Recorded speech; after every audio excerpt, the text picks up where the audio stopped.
আগের দিনের ভিডিওতে তোমরা সবাই দেখেছো যে আমরা দুজনে সুন্দর করে সাজুগুজু করে বিয়ে বাড়ি গেছিলাম। আজকের ভিডিওতে তোমাদের সাথে শেয়ার করব দিদির বিয়ের সিঁদুরদান, সাত পাক সবকিছু, আর সাথে আমরা কি কি খাওয়া দাওয়া করেছি। সো হ্যালো গাইস, কেমন আছো তোমরা সবাই? আশা করছি সবাই খুব ভালো আছো। আর নতুন মিনি ব্লগে তোমাদের সকলকে ওয়েলকাম। বিয়ে বাড়ি গেছে আর কনের সাথে একটু ফটো তুলবো না হয়, তো দিদি ভাইয়ের সাথে একটু ফটো তুলেই চলে গেছিলাম নিচে, কারণ নিচে প্রচুর রকমের স্টল দিয়েছিল। তো ওখান থেকে কিন্তু আমি এক এক করে সমস্ত খাবার ট্রাই করেছিলাম। প্রথমেই আমি চলে গেছিলাম কিন্তু মোমো স্টলে, আর ওখান থেকে গরমা গরম মোমো এই ঠান্ডার মধ্যে খেয়ে নিয়েছি। জানো তো, এই শীতে আমার মোটে একটাই বিয়ে বাড়ি পড়েছিল, তাও আমি ভাবলাম যে সুন্দরভাবে সাজুগুজু করব, তাই কিন্তু আমি এরম ভাবে রেডি হয়েছি। তোমাদের আজকের লুকটা কেমন লাগলো অবশ্যই কিন্তু কমেন্টস করে তোমরা জানিয়ে দেবে। তো মোমো খাওয়ার পরে চলে গেছিলাম আমি একটু পকোড়া আর কফি খেতে, ওই খাওয়ার পরে চলে গেছিলাম কিন্তু ফুচকা খেতে। সমস্ত কিছুই অল্প অল্প করে ট্রাই করেছি। আর এদিকে আমার বর ফুচকা খাবে না বলে তাও দুটো খেয়ে নিয়েছে, তাও ওর কাছ থেকে আমি একটা খেয়েই নিয়েছি কেড়ে করে। তারপরে দেখি বর আবার অমিতদার সাথে গল্প করতে চলে গেছে। তারপরে ওকে ছাড়াই আমি চলে গেছিলাম এখানে স্প্রাইট। আমি এদিকে ঠান্ডা খেতে খেতে আমার বর দেখি কোথা থেকে ফ্রুটি নিয়ে হাজির। ও বলছে যে আমার স্প্রাইট খেতে ভালো লাগছে না, আমি এখানে ফ্রুটি খাবো। স্টলে কিন্তু আইসক্রিমও ছিল, বাট ওটা খাওয়ার আগেই ওপরে দেখি হইচই শুরু হয়ে গেছে। তাই ওপরে উঠেই দেখি এখন চলছে শুভদৃষ্টি। তাই ভাবলাম চলো আমি টুক করে ক্যাপচার করে নিই। দেখো শুভদৃষ্টির পরে দিদি আর জামাইবাবু দুজনের দিকে তাকিয়ে কি সুন্দর হাসছে, তাই না? এই সুন্দর মুহূর্তটা কার কার জীবনে এসেছে অবশ্যই কমেন্টস করে জানাবে। আমার জীবনেও অবশ্যই এসেছে, আমি জানি এর ফিলিংস কতটা সুন্দর। তো এখানে শুভদৃষ্টির পরেই হয়ে গেছিল মালা বদল, আর তারপরে চলছিল কিন্তু ফটোশুট। দেখো, আর এই যে মালা দিয়ে বিভিন্ন ধরনের পোজ দিয়ে ফটোশুট করছিল, যেটা কিন্তু দেখতে বেশ ভালো লাগছিল। আর সামনে এত লোক ক্যামেরা করছিল, আমি তো ঠিক করে ক্যাপচারই করতে পারছিলাম না, তাও টুকটুক করে ক্যাপচার করেছি তোমাদের সাথে শেয়ার করব বলে। তারপরে চলে এসেছিলাম কিন্তু আমরা খাওয়া দাওয়া করতে, কারণ অনেকটা রাত হয়ে গেছিল। আর দেখো, ফার্স্টে আমি যেই পাশে বসেছিলাম ও পাশে ঠিকঠাক আলো পাচ্ছিলাম না, তাই দেখি আমার বর যে পাশে বসেছে ও পাশে কিন্তু ভীষণ ভালো আলো আসছে। তাই ওকে কিন্তু ওখান থেকে তুলে আমার জায়গায় বসিয়ে আমি ওর জায়গাতে বসে পড়েছি। আর এবার আমাকে লাগছে না সুন্দরী। আমি খেতে বসে শুধু ভাবছিলাম তাড়াতাড়ি খাওয়া দাওয়া কমপ্লিট করে আমি দিদির সিঁদুরদানটা দেখতে যাবো। দেখো, সেই মতো কিন্তু আমাদের এখানে তাড়াতাড়ি করে প্লেটও দিয়ে গেছে। আর প্লেটের উপরে টিস্যু পেপারটা পার্পল কালারের ফুল দিয়ে করা ছিল। আমার এত ভালো লাগছিল, কিউটি কিউটি লাগছিল টিস্যু পেপারটা দেখতে। তো তারপরে কিন্তু খাবার এক এক করে চলে এসছে। মেনু কার্ডটা তোমরা চাইলে দেখে নিতে পারো। এই খাবারের যে ফুল ভিডিওটা, এটা কিন্তু আমি আগে একদিন আপলোড করেছি, তোমরা চাইলে দেখে আসতে পারো। আর এই ভেটকি মাছের ফিশ ফ্রাইটা এত টেস্ট হয়েছিল কি আর বলবো। আমি তো এখানে খাচ্ছিলাম আর ভিডিও করছিলাম। তারপরে আমার বরকে বললাম যে তুমি একটুখানি খেয়ে বলো যে কেমন হয়েছে ভেটকি মাছের ফিশ ফ্রাইটা। দেখো, আমি এখানে ভিডিও করা শুরু করেছি আর ওর ওই সসে ডুবিয়ে খেতে খেতেই 100 ঘন্টা। তো আমি ভাবলাম ছাড়ো, বাদ দাও, ওর ভিডিও আর করা যাবে না, এখানে আমি আমার ভিডিওতেই ফোকাস করি। তো তারপরে অনেক কিছু খাওয়া দাওয়া করেছি মাঝখানে। তারপরে চলে এসেছিল আজকে স্পেশাল মাটনটা তো দারুণ টেস্টি হয়েছিল, আমার তো ভীষণ ভালো লেগেছে। দেখো, আমার এদিকে মাটন শেষ হতে না হতে আবার কিন্তু 2 পিস দিয়ে গেছিল।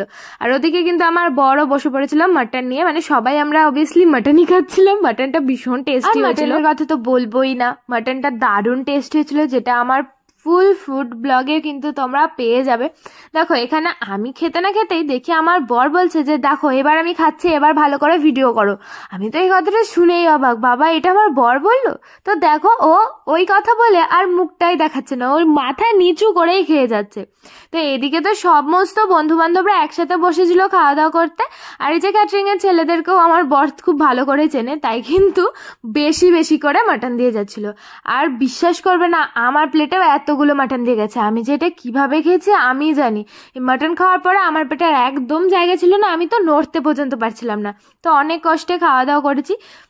আর আমাকে দেখো, আমি এখানে খেতে পারছি না দেখে সবাই আমাকে দেখে হাসছে, তাই নিজেও নিজেকে দেখে হেসে ফেলেছিলাম আর কি।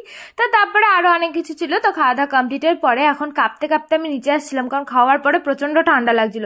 আর নিচে এসে দেখি যে এখন বাসি বিয়ে শুরু হবে। তাই আমি ভাবলাম যে চলো এতক্ষণ যখন ছিলাম তো বিয়েটাও দেখে যায়। তা আমি এখানে কিছুক্ষণ বসেছিলাম। তারপর বর বললো যে ওকে একটু ফটো তুলে দিতে।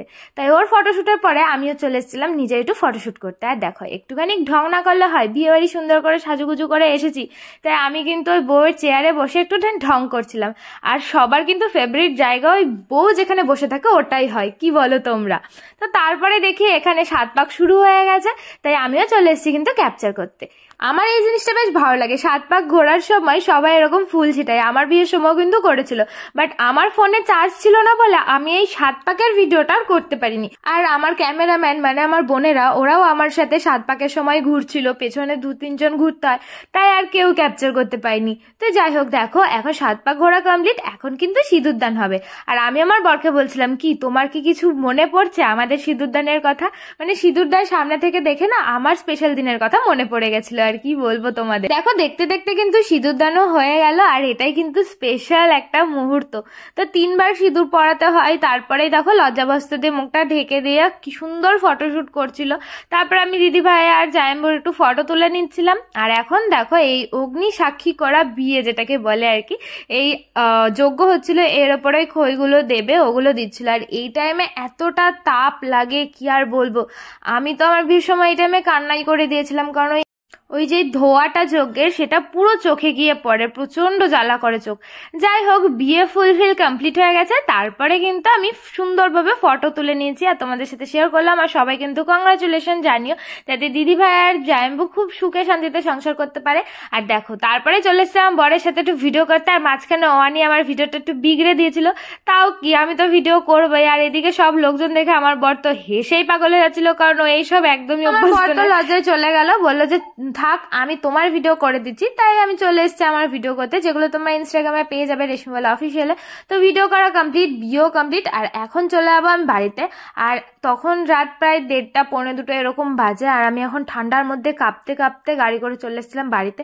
এই শীতেও কে কে বিয়ে বাড়িতে আমার মতো স্টাইল দেখিয়েছো সোয়েটার না পরে কমেন্টসে জানিও। তো যাই হোক বন্ধুরা, আজকের ভিডিওটা তোমাদের কেমন লাগলো অবশ্যই কমেন্টস করে জানিও। ভালো লাগলে লাইক শেয়ার করে দাও। আর রিসেপশনের ভিডিও তাড়াতাড়ি আসছে, তো আমার পেজটা ফলো করো। তো আজকের জন্য বাই।